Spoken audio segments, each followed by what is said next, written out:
నమస్తే, welcome to reflection. నేను మీ అమోఘ్ దేశపతి. ఇంకో వీడియో కళ్ళ ముందు పడ్డదబ్బా ఇప్పుడే. చాలా సందర్భాల్లో నేను మాట్లాడుతూ ఉంటా ఆ విషయం గురించి. మాట్లాడకూడదు అనుకున్నా సరే ఎందుకో ఆ కంపారిజన్ నోటి నుంచి వస్తుంది. ఒక్కసారి ఆ మాటలు విందాం, విన్న తర్వాత మనం మాట్లాడుకునే ప్రయత్నం చేద్దాం.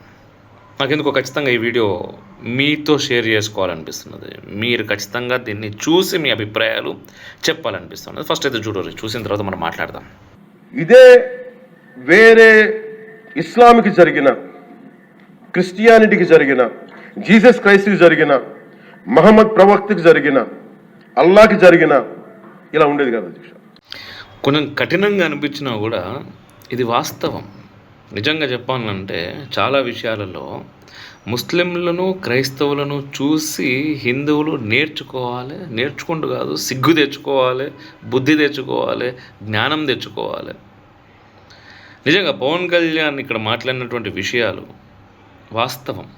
ఈరోజు సమాజంలో జరుగుతున్నటువంటి వాస్తవం అది.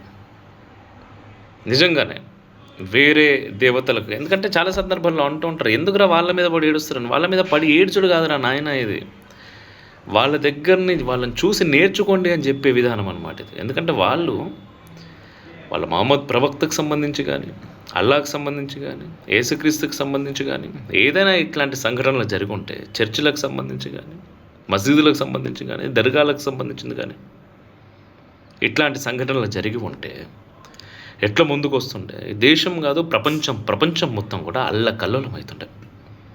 ఈరోజు నిజంగా మాట్లాడాలి అంటే వేములవాడలో దర్గా ఉన్నది, ఇటు గద్వాల్ జోగులాంబ దేవాలయంలో ఒక దర్గా ఉన్నది. వాటిని అట్లీస్ట్ అందరికీ తెలిసిందే, ఎందుకంటే వేములవాడ చరిత్ర తెలుసు, గద్వాల్ జోగులాంబ చరిత్ర తెలుసు. ఆ దేవాలయాలు పుట్టినప్పుడు, ఆ దేవాలయాల్లో విగ్రహాల ప్రతిష్ఠ జరిగినప్పుడు ఈ దర్గాలు ఎక్కడున్నాయి?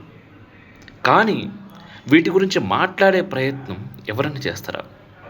అట్లీస్ట్ వీటిని టచ్ చేసే ప్రయత్నం ఎవరైనా చేయగలుగుతున్నారా? ఎందుకు చేయలేకపోతున్నారు? Vote bank. ఎక్కడ ఆ ఓట్లు మిస్ అయిపోతాయో. మరి హిందువులు వీళ్ళ గురించి, మరి హిందువులు పోయి మాట్లాడాలి కదా, దీని గురించి మాట్లాడగలుగుతున్నారా? ఒక్కడు మాట్లాడితే 10 మంది వెనుకకు లాగుతూ ఉంటారు, నీకెందుకురా, అవసరమా, ఎందుకు పోతున్నావు అని. అది దాటి ఎవడన్నా పోయిండు అంటే వీడు ఒక మతోన్మాది అనే ముద్రేస్తూ ఉన్నారు ఈరోజు హిందూ సమాజం మొత్తం కలిపి. మరి ఎవరు మాట్లాడాలి, ఏం చేయాలి? అదే తిరుపతి లడ్డూ గురించి మాట్లాడే వాళ్ళు ఎంతమంది ఉన్నారు? నిజంగా ఎంతసేపు కులం కంచు కోటలు వేసుకొని మరీ కూర్చుంటారు. ఈ మధ్య కులాలు దాటుకొని కొట్టుగా చేస్తూ ఉన్నారు హిందువులకు ఎంతసేపు ఏంటంటే వేరే ఎవరికైనా సరే, ఎక్కడైనా సరే కలిసి ఉండడానికి రీజన్స్ కావాలి. కానీ ఇక్కడ ఈ దేశంలో, భారతదేశంలో ఉన్నటువంటి హిందువులకి నవ్వు వస్తుంది, కానీ బాధతో వస్తున్నటువంటి నవ్వు. విడిపోవడానికి రీజన్స్ వెతుక్కుంటూ ఉంటారు, కొట్టుకోవడానికి రీజన్స్ వెతుక్కుంటూ ఉంటారు. చిన్న విషయాలు కానీ భూతద్దంలో పెట్టి చూసి చాలా పెద్ద విషయాలు ఇవి అని ఇటొక టీం అటొక టీం తన్ను కజస్తూ ఉంటారు. ఎన్నడూ మనకు బుద్ధి వచ్చేది? ఎప్పుడు మనం ముందుకు పోయేది? ఎప్పుడు మనం కలిసి ఉండేది? నిజంగా చెప్తున్నా కదా, అక్బరుద్దీన్ ఓవైసీ లాంటి వ్యక్తులను చూస్తూ ఉంటే అప్పుడప్పుడు ఒక రకంగా సంతోషం అనిపిస్తూ ఉంటుంది. ఎందుకంటే అక్బరుద్దీన్ కానీ, అసదుద్దీన్ కానీ అప్పుడప్పుడు వచ్చి మీ హిందువులందరినీ లేపడేస్తాం 15 నిమిషాలలో అనే మాటలు అన్నప్పుడు కొంచెం మన వాళ్ళకి చిక్కుమంటుంది, అరే ఏంద్రా మనం హిందువులం అని చెప్పి. అట్లాంటి టైంలోనన్నా అట్లీస్ట్ మేము హిందువులము, మమ్మల్ని ఇటు చంపుతా అంటున్నాడు అనే విషయాలు గుర్తుకొస్తాయి వీళ్ళకి. నిజంగా ఒకవేళ ఆ వ్యక్తులు లేకపోతే ఈ మాత్రం కూడా మేము హిందువులము అని చెప్పుకోవడానికి కూడా మరి అంటే కులము మిగిలినవన్నీ చాలా ఉన్నాయండి. కులం ఉన్నది, పార్టీ ఉన్నది, గురువులు ఉన్నారు, కొట్టుగా చావడానికి ఎన్ని కావాలి.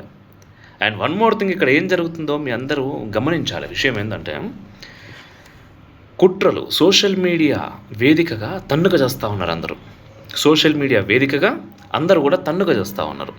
అండ్ వన్ మోర్ థింగ్, ఇక్కడ ఎవరైనా ఫరుగా మాట్లాడే వాళ్ళు వచ్చారు అనుకోండి, ఆ వీడియోస్ అంటే ఇట్లా మనం తన్నుకోవద్దు, అది చేయొద్దు, ఎవరి గురించి మాట్లాడకుండా, అసలు ఆ ఇష్యూ లేకుండా, అసలైనటువంటి మెయిన్ భారతదేశానికి ఈరోజు అసలైనటువంటి సమస్యలు ఏంటి అని మాట్లాడేటటువంటి వీడియోలు ఏవైతే ఉంటాయో వాటిని ఈ సోషల్ మీడియా అనేది ఎక్కువగా ప్రమోట్ చేయదు. అది యూట్యూబ్ కావచ్చు, ఇన్స్టా కావచ్చు, ఫేస్బుక్ కావచ్చు, వాట్ ఎవర్, ఏ ప్లాట్ఫామ్ అయినా. అదే టక్కున ఒక ఇష్యూ వచ్చింది, ఆ ఇష్యూ ద్వారా ముఖ్యంగా భారతదేశంలోని జనాలు కొట్టుగా చేస్తారు. ముఖ్యంగా హిందువులు విడిపోయి వర్గాల వారీగా తన్నుక చేస్తారు. తన్నుక చచ్చేలాంటి వీడియోలు ఏవైనా వచ్చాయి అంటే వెంటనే నీకు ఇంట్రెస్ట్ లేకపోయినా సరే నీ వాళ్ళలోకి అది వస్తూ ఉంటుంది. మీరు అబ్జర్వ్ చేయరి, నా మాట వాస్తవమా కాదా మీరు కామెంట్లో కూడా తెలుపండి. వస్తూ ఉంటుంది అన్నమాట. 1 కాదు, 2 కాదు, 3 కాదు, నువ్వు చూస్తావు. ఇక చూసి ఆ వీడియో కనిపించి లాస్ట్కు మనం రెస్పాండ్ కాకపోతే ఎట్లా, దీనికోసం మనల్ని అంటున్నారు మనం రెస్పాండ్ కావాలి అని చెప్పి మనం రెస్పాండ్ అయ్యేదాకా అది మనల్ని ట్రిగ్గర్ చేస్తూ ఉంటుంది అనమాట.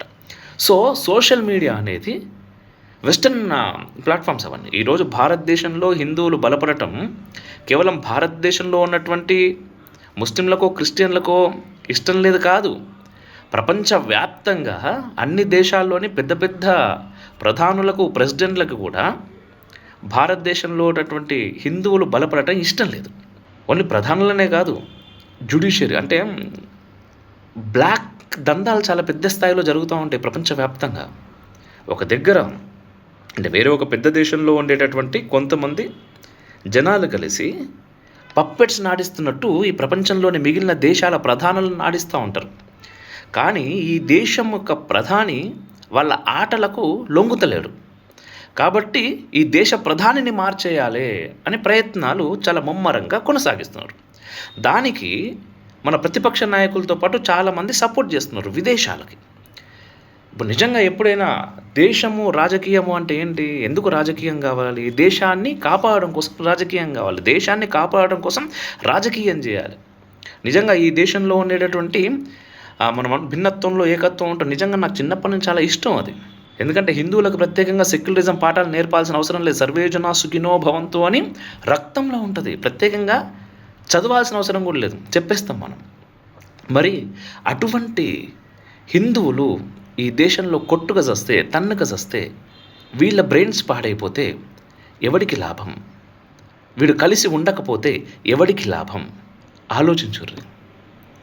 ఇప్పటికీ ఆలోచించకుండా అసలు అవంతా మన ప్రాబ్లం కాదు అని చెప్పి మన ప్రాబ్లమ్స్ మనం వెతుక్కొని ప్రతి ప్రాబ్లంని మనమే క్రియేట్ చేసుకొని తన్నుగా చేద్దామా?